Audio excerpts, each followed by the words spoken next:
to them. There is zero basis to hold any member of Congress accountable, either as a result of House floor action or activity based on weaponizing federal law enforcement against members of the Democratic Party. There's no evidence to suggest that any member of Congress who was in Newark visiting the detention facility in connection with their oversight authority has done anything wrong. No videos have been produced suggesting that they've engaged in any inappropriate activity. And if those videos existed, certainly they would have been put into the public domain by now. Those videos haven't been released because they don't exist. The members of Congress, Bonnie Watson Coleman, LaMonica MacGyver, and Rob Menendez, were the ones who were subjected to overly aggressive behavior by people who are weaponizing the authority of the federal government as part of some effort to try to intimidate House Democrats. It's not happening. They will not be successful as it relates to their efforts to intimidate us. Not today, not tomorrow, not next week, not next month, not next year, not ever.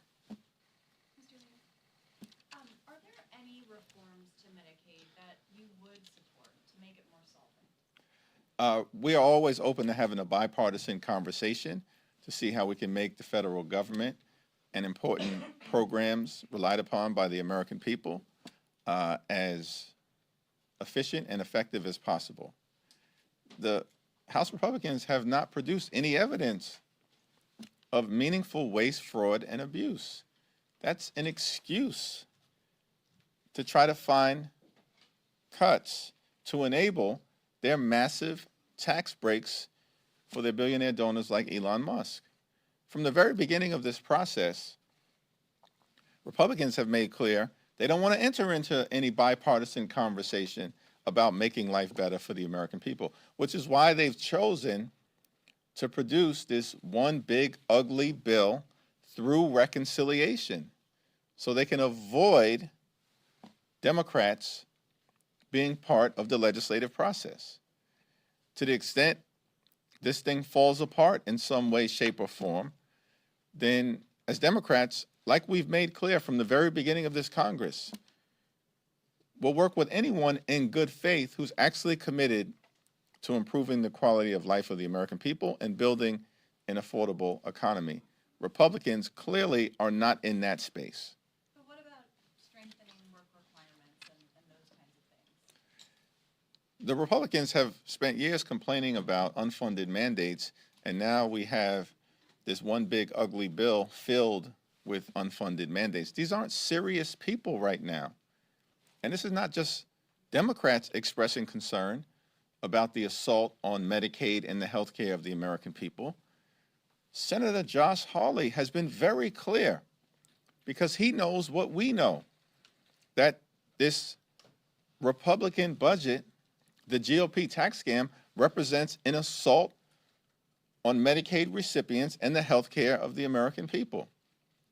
This whole notion that Democrats are somehow making this up is belied by the fact that conservative Republicans have made the same observation, including people who are close to the Trump administration who have warned this Republican Congress that if they proceed with these Medicaid cuts, they are hurting their own people.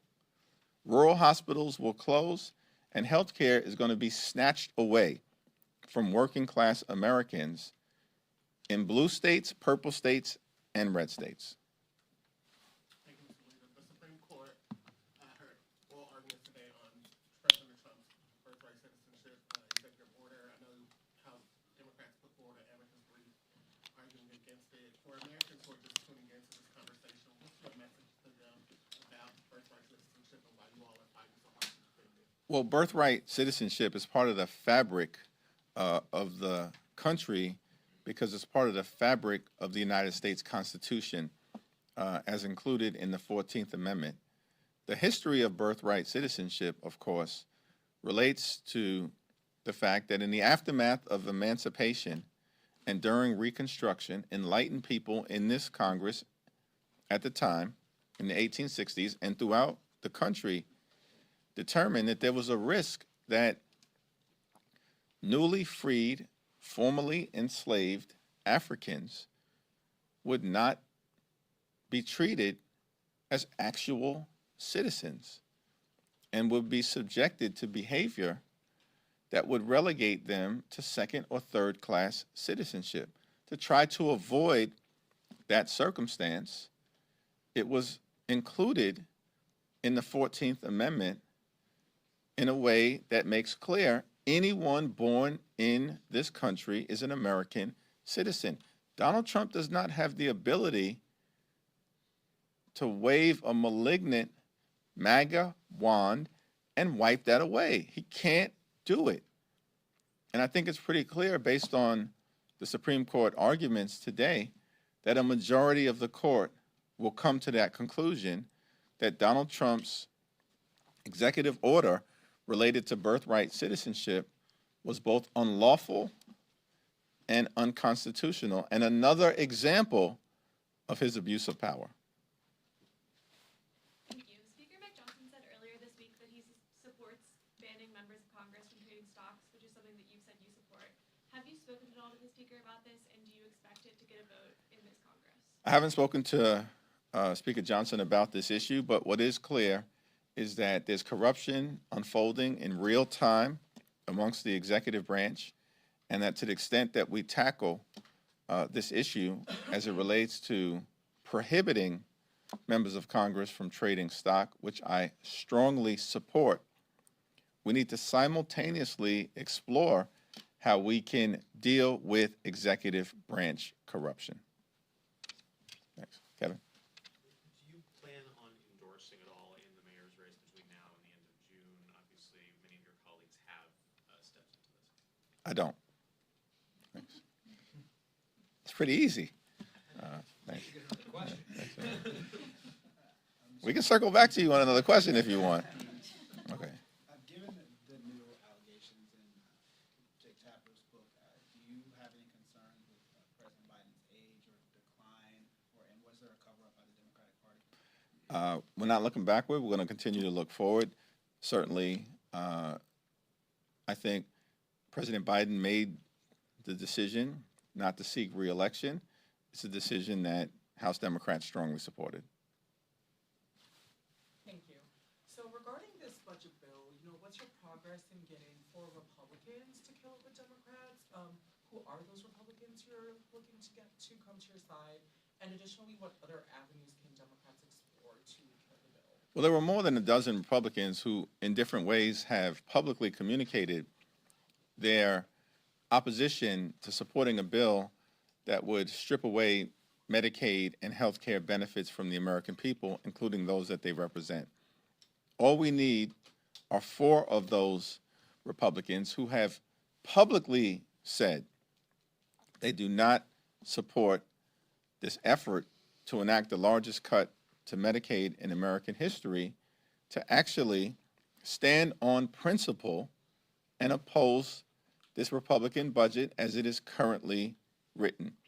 I do not believe that the Republican leadership believes that the votes exist right now for the GOP tax scam as it has currently been put together.